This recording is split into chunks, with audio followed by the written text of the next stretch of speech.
Greetings, everybody, and welcome to another edition of the Metal Command podcast. Tony here with you, and today I'm talking about the new Blind Guardian album entitled The God Machine, which just came out this past week, and I'm blown away by it. I absolutely love this record, and in my opinion, as of right now, it is the front runner for Album of the Year for the Metal Command show. But before we get into that, check out metalcommand.net, the website for the Metal Command show. And if you like what you see in here, hit the subscribe button and hit that little bell to be notified of any videos I do post. So, with that said, I would love to hear from you and what you think about the album. Does your opinion differ from mine? Do you agree with me? Or whatever. I'd like to hear your opinion of the album. Leave a comment in the comment section and give us your thoughts. So, with that being said, the God Machine. And I'm going to be honest, folks. I really didn't pay as much attention to a lot of the songs that were being put on YouTube, the singles. You know, with so much stuff coming at me, sometimes it becomes difficult to do that. And I heard the first single they released. I actually have the single they released with Nuclear Blast. I think it was like back in December. And I liked it. I thought it was cool. And then with everything else coming out, I sort of put it on the shelf and didn't think about the album. And then when it came closer to release date time, I thought, okay, this album's going to be pretty cool. And finally, I got the promo for it. Thanks, Muncie of Skateboard Marketing. I want to throw that in there, by the way. And I end up getting the promo and I listened to the album. And man, I had probably the biggest smile on my face that you probably could have ever seen, because this record really brings me back to when I first ended up getting into the band. It reminds me a lot of a combination of Somewhere Far Beyond and Imaginations from the Other Side. It really reminds me a little bit of the pre-Nightfall Middle Earth Blind Guardian sound, which we haven't heard in a very, very long time. And, you know, Blind Guardian sort of evolved. Like, I'll give you the backstory here. So, I ended up getting into this band in October of 1996, October 3rd to be exact. And I had heard of them. And again, I get a gift card for HMV Music, which is a place that, you know, you could buy a lot of import CDs. Well, I go and I heard of Blind Guardian. I've heard nothing but great things about this band. So I immediately go up there and I find 3 albums. I find Tales from the Twilight World, Somewhere Far Beyond, and Imaginations from the Other Side. And I was like blown away by these albums, and they were so expensive too. I think I got like $100 gift card, and I think each one of these albums was like $25. I think I paid $30 for Imaginations from the Other Side, because, folks, you may find this hard to believe, they didn't have a record deal here in the US. It wasn't like Spotify or anything else existed.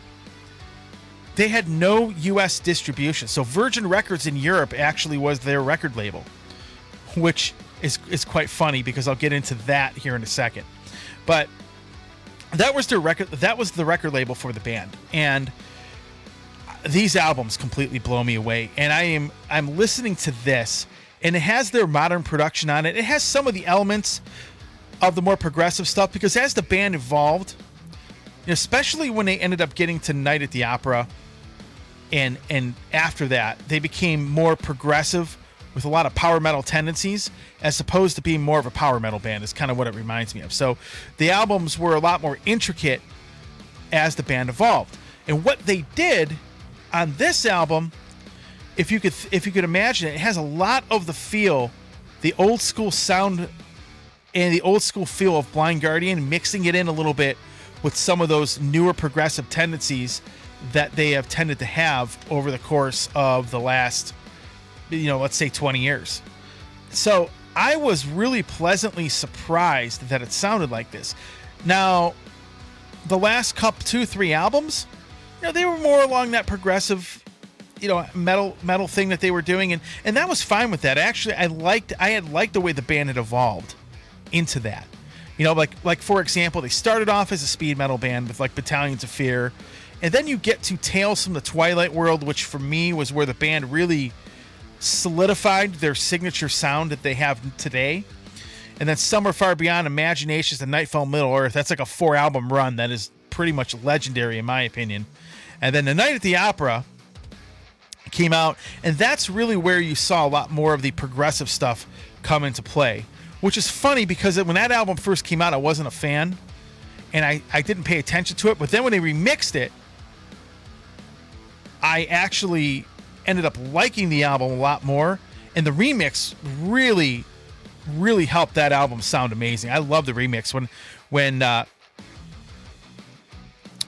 I interviewed Andre, the guitar player, Andre Olbrich, I told him this, and he was like all excited over the fact that I like the remix, because remixes can go over bad with people. But anyhow, this album has a lot of the speed metal tendencies that they have, or that they've had in the past, especially from Imaginations and Somewhere Far Beyond. It's kind of where I go with this, because it has that kind of vibe. Now, the album production and the songs are more modern. The songs have some of the elements from some of the progressive stuff they have going on, but I'll tell you what, there's a track they had put out as a video.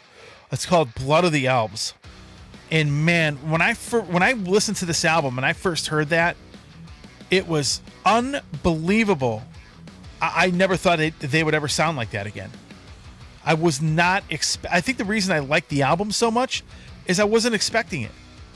I was expecting more of the more progressive stuff, which is what they've been doing. And this is kind of like doing that, but it's got a little more of a punch to it. It's probably the best way to put it. And you got a lot more, it's not as proggy as some of the other stuff is, but it is more old school sounding for this band than, say, the last 3 or 4 albums. It really is. Some people have, in some of the reviews I read, think there's a lot of Night at the Opera tendencies in it. I don't think so, but I think it's that pre-Nightfall Middle Earth sound, where Somewhere Far Beyond and Imaginations from the other side it's sort of like in between that. And I think they've done a fantastic job on it. And again, it's funny because you can only do the prog thing for so long. Sometimes musicians get this urge to say, you know what, I'm going to go out and I am going to we're just going to rip it up on this album. And boy, they really did. I am still surprised. And there are some great songs on this. I'll give you my favorites really quick. My favorites, definitely Secrets of the American Gods. Violent Shadows is great. Life Beyond the Spears is great. Blood of the Elves is probably my favorite song on the album. But there's 9 tracks, and all 9 of them are fantastic. I mean, there isn't one. Believe it or not, the first song, Deliver Us from Evil, is actually my least favorite on the album, which is kind of funny. But overall, 10 out of 10. I can give it 11 out of 10. I mean, I really like it that much.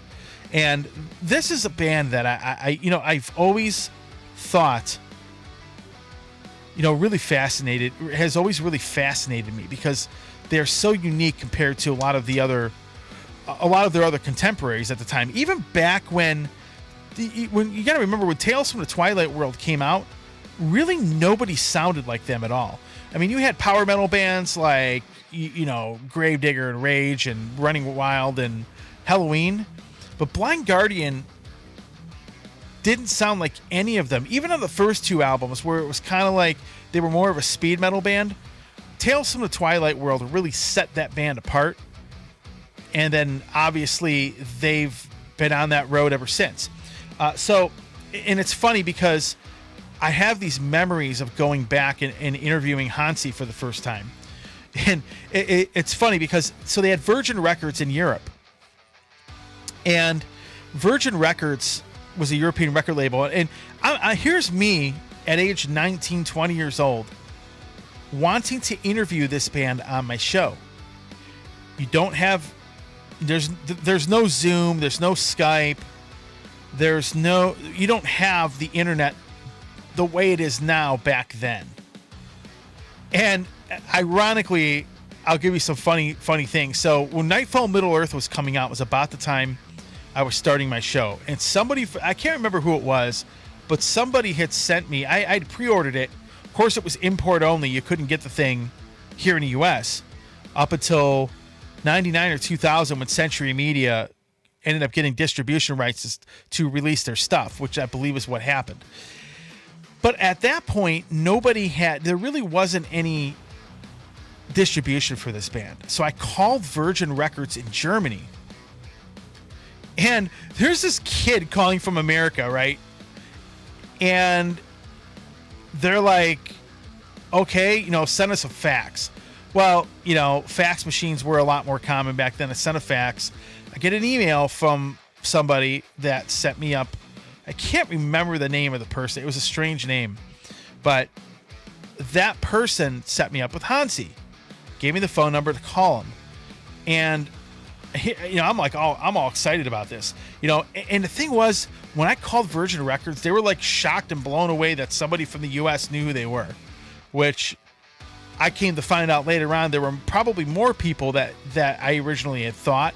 But yeah, I called them up, and this is what I did with a lot of these labels. Like Gun Records, when I wanted to interview like Running Wild and Gravedigger or Rage, I just called that record label up. They didn't have any US publicists. They didn't have anything like that. So I'm talking to Hansi, and it's funny because years later, he still remembered us talking, which is kind of funny. But we did a great interview for the Nightfall album, Nightfall Middle Earth, because that year, 1998 too, was so great. You had Nightfall Middle Earth, Rage had 13, Knights of the Cross by Gravedigger, Halloween had Better Than Raw. You had Chemical Wedding by Bruce Dickinson. Ed Guy with Vainglory Opera. I mean, this was a really great time for power metal. So I just remember going back and listening to Nightfall and Imaginations and listening to Tales from the Twilight World. That 4-album span. And this takes me back to that. The whole time I'm listening to this album, I'm thinking about the first time I ever had Hansi on the show. And I'm also thinking about, I had that feeling inside of me of remembering my first time getting into the band. So just an outstanding release. And this is something that I did not expect. This is something I am really enjoying right now. And, for me, just brings back a lot of those memories. But yeah, I had a great interview with Hansi the first time on the show. And what's funny is that, eventually they ended up, getting signed to Nuclear Blast, which was probably the best thing that could have ever happened to them. And, once 2001 hit, a lot of these bands started getting distribution in the States, but it's hard to believe now that back then, most people here, a lot of people didn't know who they were.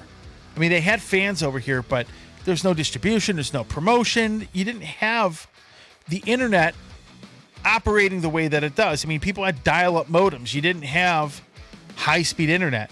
I mean, we sit here looking at like 500 megabytes a second. You downloaded like 56 kilobytes like a second. And that is, I mean, it's a huge difference. One final funny thing though, before I end this review, when Nightfall of Middle Earth, when that came out and they sent a promo. Now, they didn't send a promo to me. I had to go buy the album because there were no publicists or anything promoting it. But one of the guys in the label sent me The Curse of Fëanor, that song. It took the modem 47 minutes to download it. It was in this high-res MP3 file or whatever. 45 minutes it took to download the song. It was the first download I ever had. But they sent it to me, and it took that long to download it. And then it only would have downloaded like half the tracks. So I only listened to like half, like the first riffs, the chorus and the verses. I only got to listen to like half the song. But that's a funny thing. Nowadays, you just download the whole promo in like 5 seconds. And then obviously I went and got a copy, but I actually got the box set coming too, which hopefully that ships very soon. But, as of now, I have my own CD copy that I got. You could thank Amazon or the mailing department, or U.S. Postal Service. I can't remember who sent it, for cracking the case. But anyhow, long story short, this album is amazing. It brought back so many great memories for me as a music fan, as a DJ. It really kicks a lot of ass. So anyhow, leave a comment. Let me know what you think of the album. And again, to me, it's got that old school Blind Guardian feel with a few of the modern touches that they have in some of the newer albums. And with that said, thanks for watching. Stay metal.